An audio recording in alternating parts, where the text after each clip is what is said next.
starting our group discussion presentation. This is group number 1. I'm Anna H. And everybody else is here. I feel really awkward. Okay. So this could be our practice one if need be. Okay. So our group prompt was, what qualities make a good leader and what qualities make a poor leader? So why don't we start with Brittany? Okay.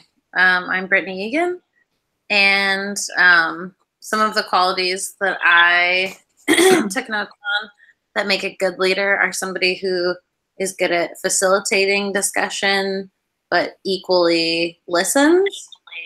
Sort of a balance of giving suggestions and feedback, but also receiving input, and sort of keeping a positive nature about it. Should I give my poor Sure. leader? And then quickly, poor leader, I think, is somebody who's kind of avoidant, or like gives ambiguous directions. Anyone who's like offensive or a bad listener, just sort of like superficial or non-committal statements kind of create poor leadership, in my opinion. Okay. Why don't we hear from Jennifer next? All right. Well, some of the qualities that I think make a good leader is just really somebody who is open to suggestions, that can listen and take advice from their team.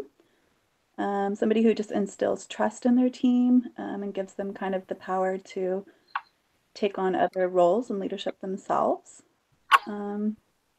Just kind of like who you are and how you act. So you can't just do one thing and act another way.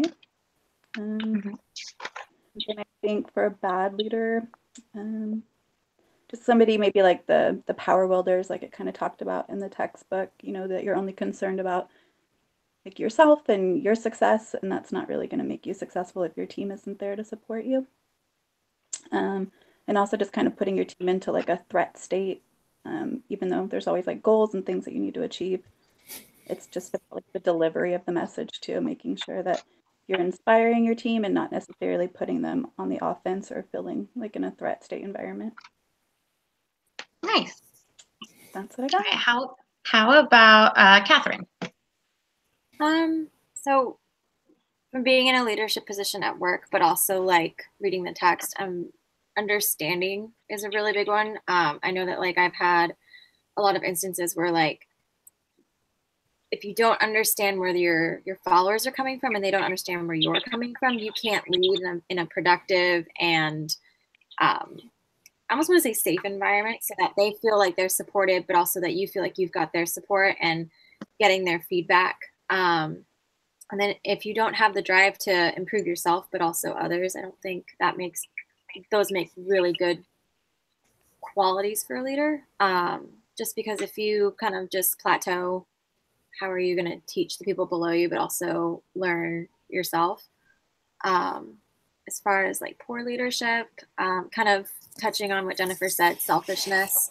If you're out for yourself and not really worried about what your followers, what they get out of it as well, or bringing them along and kind of really just trying to improve yourself, it doesn't really work. That's kind of a single-minded approach to it. And then having a lack of direction for your team doesn't really make them feel comfortable or trust, like they won't trust you. So I think if you have a plan, but you really like work with that plan to help them along, that really, I think, will help more as opposed to being a really crappy leader who doesn't do those things at all. So that's kind of what I got. Nice. How about you, Paul? Before we go, yeah, hey guys. we have a time on how long we've been going, just so we make sure we cut off. Let me check. Let's see if it shows. Paul can go, but maybe just check on that so we know when to stop. Yeah, go ahead. So go ahead, Paul. Okay, yeah, guys. I guess kind of y'all probably touched on a lot of this. Just good communicator. Just open for dialogue. They don't. I guess it's just their way or the highway. So that I guess that can kind of go into what makes a bad leader. And also I just look for people that are real knowledgeable about what they're I guess what they're wanting, but also like, I guess the topic or whatever. So even if like a person's not necessarily in a leadership role, I'll still look to them for any kind of advice or anything like that. I guess bad leader is kind of the same thing. Just not like, they don't like micromanage. They kind of give you like the leadway to make your own decisions, but also take and give advice. And I just really look for people that, you know, like lead by example. I think that's a big one for me. So Awesome. Yeah. And for me, my idea of a good leader is somebody who's willing to put in the work that anybody else does. You know, they're willing to be on the floor, because I work at Starbucks too, be on the floor with their team, you know, do the dirty work and clean. And they're also able to see them as people and not just as tools to get stuff done.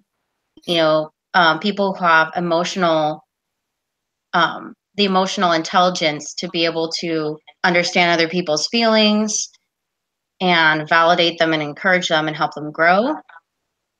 And then for poor leadership, I would say I would put it under kind of the Machiavellian type of leader they're talking about, who they're kind of just all out for themselves, more selfish, and also kind of with the laissez-faire type of leadership style where you kind of don't give much guidance and just let them figure it out for themselves. So that's kind of what I would say. I kind of like Steve Carell's character from The Office. You know, he kind of wants to be everybody's friend and doesn't really lead them. And yeah, so I'm gonna stop and see how